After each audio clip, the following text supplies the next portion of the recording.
Hello, Mazama. Today, I thought I would read to you Roxaboxen, one of my favorites. And while I read this, I want you to think about your own space at home or outdoors and think about how you can create your own Roxaboxen too. All right. Make sure I'm starting on the right page. Perfect. Marion called it Roxaboxen. She always knew the name of everything. There across the road, it looked like any rocky hill. Nothing but sand and rocks, some old wooden boxes, cactus and greasewood, and thorny ocotillo. But it was a special place. The secret between Roxaboxen and the houses curved like a river. The street between Roxaboxen and the houses curved like a river, so Marion named it the River Road. After that, you had to ford a river to reach Roxaboxen.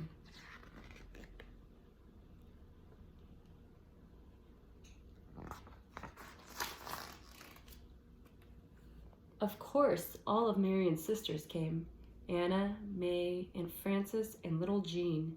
Charles from next door, even though he was 12. Oh, and Eleanor, naturally, and Jamie with his brother Paul. Later on there were others, but these were the first. Well, not really the first. Roxaboxen had always been there and must have belonged to others long before.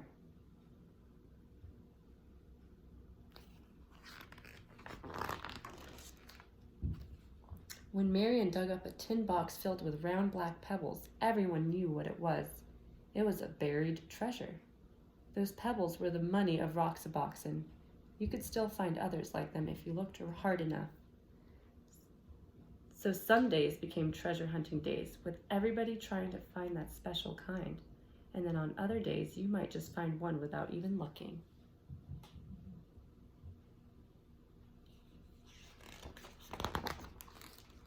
A town of Roxaboxen began to grow, traced in lines of stone. Main Street first, edged with the whitest ones, and then the houses. Charles made his of biggest stones. After all, he was the oldest. At first the houses were very plain, but soon they all began to add more rooms. The old wooden boxes could be shelves or tables or anything you wanted. You could find pieces of pottery for dishes. Round pieces were best.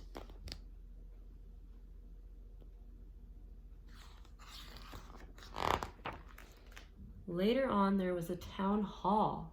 Marion was a mayor, of course. That was just the way she was. Nobody minded.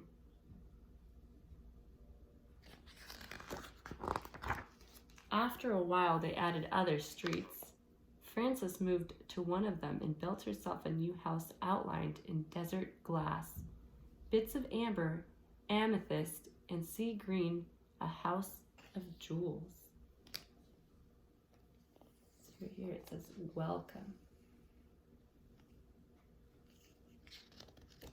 You can see all the sea glass that she found. She used it to decorate her little area. And because everybody had plenty of money, there were plenty of shops. Jean helped Anna May in the bakery. Pies and cakes and bread baked warm in the sun.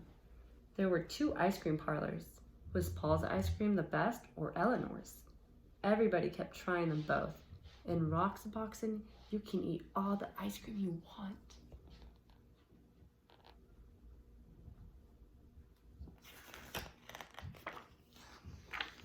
Everybody had a car. All you needed was something round for a steering wheel. Of course, if you broke the speed limit, you had to go to jail. The jail had cactus on the floor to make it uncomfortable. And Jamie was the policeman. Anna May, quiet little Anna May, was always speeding. You'd think she'd like to go to jail.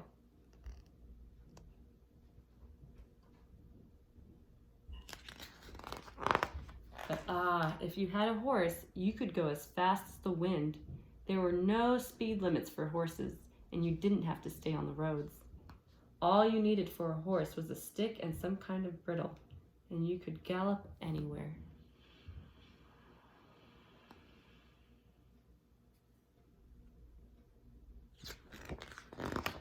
Sometimes there were wars. Once there was a great war, boys against girls. Charles and Marianne were the generals. The girls had Fort Irene, and they were all Girl Scouts. The boys made a fort at the other end of Roxaboxen, and they were all bandits. Oh, the raids were fierce, loud with whooping and the stamping of horses. The whirling swords of Ocotillo had sharp thorns, but when you reached your fort, you were safe.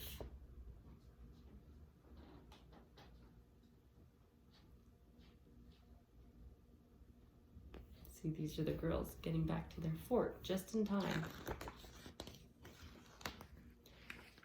Roxaboxen had a cemetery in case anyone died, but the only grave in it was for a dead lizard. Each year when the cactus bloomed, they decorated the grave with wild flowers.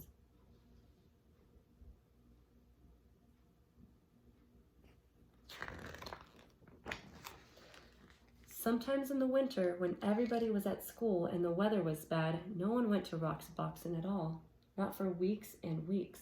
But it didn't matter. Roxaboxen was always waiting. Roxaboxen was always there. And spring came, and the Ocotillo blossomed, and everybody sucked the honey from its flowers, and everybody built new rooms, and everybody decided to have jeweled windows. That summer, there were 3 new houses on the east slope, and 2 new shops on Main Street. And so it went. The seasons changed, and the years went by. Roxaboxen was always there.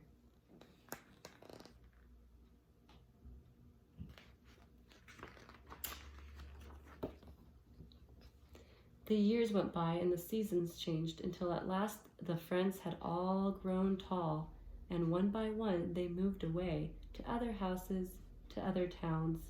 So you might think that that was the end of Roxaboxen, but oh no, because none of them ever forgot Roxaboxen. Not one of them ever forgot. Years later, Marianne's children listened to stories of that place and fell asleep dreaming dreams of Roxaboxen. Gray-haired Charles picked up a black pebble on the beach and stood holding it, remembering Roxaboxen. Notice they called him gray-haired Charles. Why do you think they called him gray-haired? More than 50 years later, Frances went back and Roxaboxen was still there. She could see the white stones bordering Main Street, and there where she had built her house, the desert glass still glowed. You can kind of see it here. Amethyst, amber, and sea green.